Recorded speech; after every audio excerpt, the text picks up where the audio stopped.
Hello viewers, welcome to my YouTube channel. आज मैं आपको पौराणिक बच्चों की कुछ कहानियाँ बताऊंगी जिन्होंने बचपन में ही कुछ महान कार्य किए थे। हमारे धर्म ग्रंथों में ऐसे अनेक बच्चों के बारे में बताया गया है जिन्होंने कम उम्र में ही कुछ ऐसे काम किए जिन्हें करना किसी के बस में नहीं था, लेकिन अपनी जिम्मेदारी, निष्ठा व समर्पण के बल पर उन्होंने मुश्किल काम भी आसानी से कर दिए। तो चलिए जानते हैं इनके बारे में। बालक ध्रुव की कथा का वर्णन श्रीमद् भागवत गीता में मिलता है।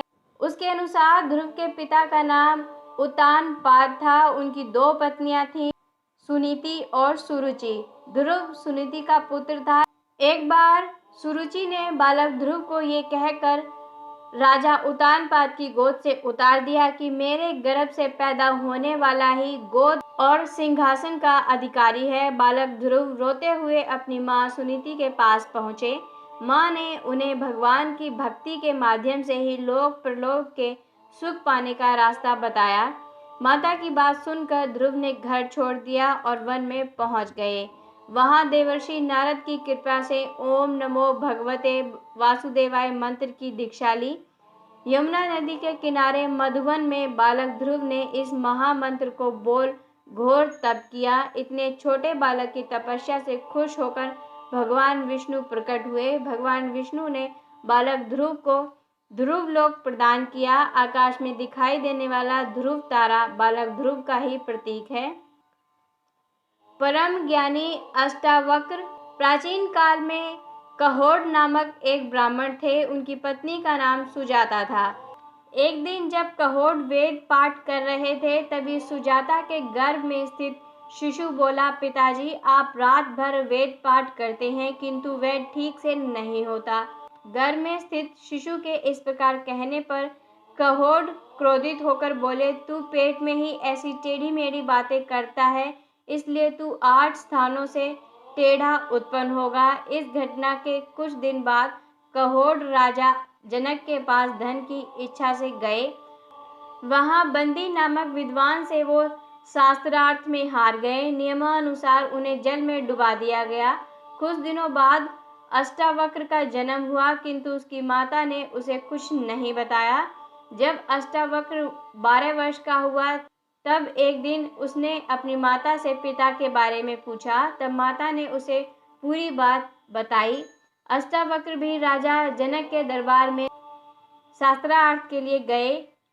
वहां अष्टावक्र और बंदी के बीच शास्त्रार्थ हुआ, जिसमें अष्टावक्र ने उसे पराजित कर दिया। अष्टावक्र ने राजा से कहा कि बंदी को भी नियमानुसार जल में डुबा देना चाहिए।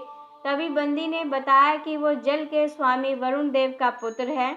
उसने जितने भी विद्वानों को शास्त्रार्थ में हराकर जल में डुबाया है, वो सभी वरुण लोक में हैं। उसी समय जल में डूबे हुए सभी ब्राह्मण पुनः बाहर आ गए।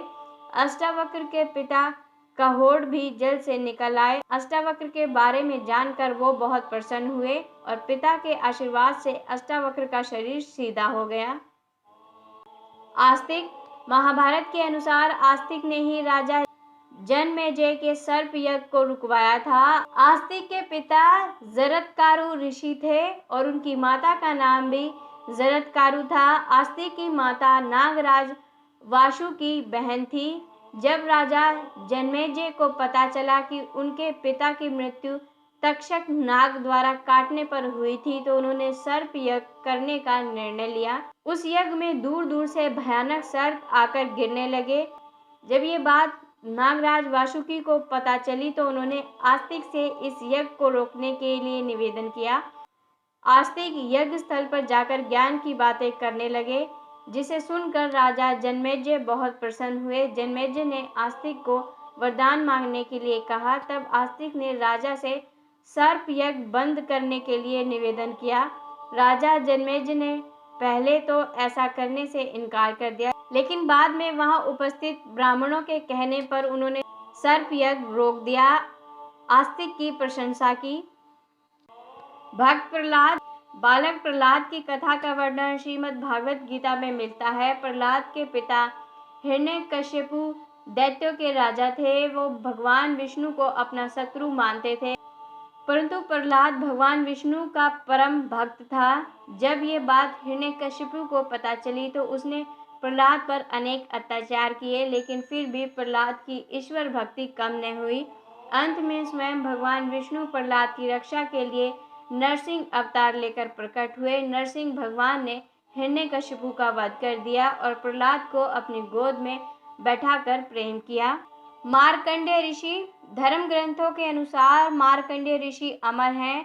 8 अमर लोगों में मार्कंडेय ऋषि का नाम भी आता है। इनके पिता मर्कंडु ऋषि थे। जब मर्कंडु ऋषि को कोई संतान नहीं हुई तो उन्होंने अपनी पत्नी के साथ भगवान शिव की आराधना की। उनकी तपस्या से प्रकट हुए भगवान शिव ने उनसे पूछा कि वो गुणहीन दीर्घायु पुत्र चाहते हैं या गुणवान 16 साल का अल्प आयु पुत्र। तब मर्कंडु ऋषि ने कहा कि उन्हें अल्प आयु लेकिन गुणी पुत्र चाहिए। भगवान शिव ने उन्हें वरदान दे दिया। जब मार्कंडेय ऋषि 16 वर्ष के होने वाले थे तब उन्हें ये बात अपनी माता द्वारा पता चली। अपनी मृत्यु के बारे में जानकर वो विचलित नहीं हुए और शिव भक्ति में लीन हो गए। इस दौरान सप्त ऋषियों की सहायता से ब्रह्मदेव से उनको महामृत्युंजय मंत्र की दीक्षा मिली। इस मंत्र का प्रभाव ये हुआ कि जब यमराज तय समय पर उनके प्राण हरने आए तो शिव भक्ति में लीन मार्कंडेय ऋषि को बचाने के लिए स्वयं भगवान शिव प्रकट हो गए और उन्होंने यमराज के वार को बेअसर कर दिया। बालक मार्कंडेय को देखकर भगवान शिव ने उन्हें अमर होने का वरदान दिया। गुरु भक्त एकलव्य की कथा का वर्णन महाभारत में मिलता है। उसके अनुसार एकलव्य निषाद राज हिरण्यधनु का पुत्र था। वो गुरु द्रोणाचार्य के पास धनुर्विद्या सीखने गया, लेकिन राजवंश का न होने के कारण द्रोणाचार्य ने उसे धनुर्विद्या सिखाने से मना कर दिया। तब एकलव्य ने द्रोणाचार्य की एक प्रतिमा बनाई और उसे ही गुरु मानकर धनुर्विद्या का अभ्यास करने लगा। एक बार गुरु द्रोणाचार्य के साथ सभी राजकुमार शिकार के लिए वन में गए। उस वन में एकलव्य अभ्यास कर रहा था। अभ्यास के दौरान कुत्ते के भौंकने पर एकलव्य ने अपने बाणों से कुत्ते का मुंह बंद कर दिया। जब द्रोणाचार्य व राजकुमारों ने कुत्ते को इस हाल में देखा तो वे उस धनुर्धर को ढूंढने लगे जिसने इतनी कुशलता से बाण चलाए थे। एकलव्य को ढूंढने पर द्रोणाचार्य ने उससे उसके गुरु के बारे में पूछा। एकलव्य ने बताया कि उसने प्रतिमा के रूप में ही द्रोणाचार्य को अपना गुरु माना है। तब गुरु द्रोणाचार्य ने गुरु दक्षिणा के रूप में एकलव्य से दाहिने हाथ का अंगूठा मांग लिया। एकलव्य ने बिना कुछ सोचे अपना अंगूठा द्रोणाचार्य को दे दिया।